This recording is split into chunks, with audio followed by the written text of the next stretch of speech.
Айсулу Тыныбековнун буга чейинки жетишкендиктери.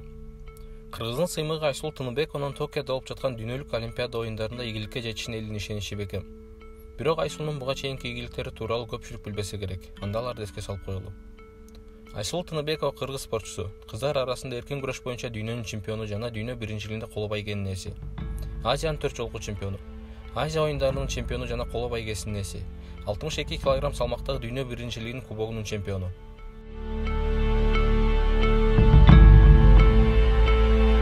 Акаевдин айткандары көбүнүн бетин ачат.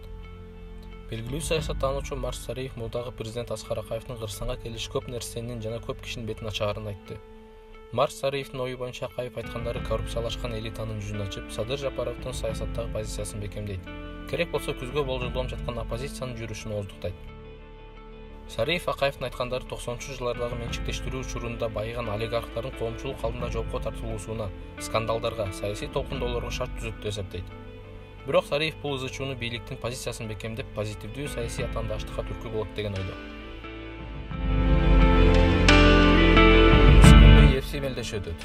Бүгүн Ысык-Көлдүн Чолпон Ата шаарында UFC уюмунун экс-чемпиону Хабиб Нурмагомедов негиздеген UFC лигасынын мелдеши өтөт. Лиганын 38-чи турнири болгон бул мелдешке Данияр Бабакулов, Алексей Федосеев сыяктуу кыргызстандык мушкерлер катышат.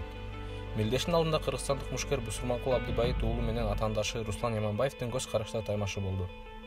Промоушендун турнири Кыргызстанда Чолпон Ата шаарындагы Борбордук ат майданында алгачкы ирет өтөт.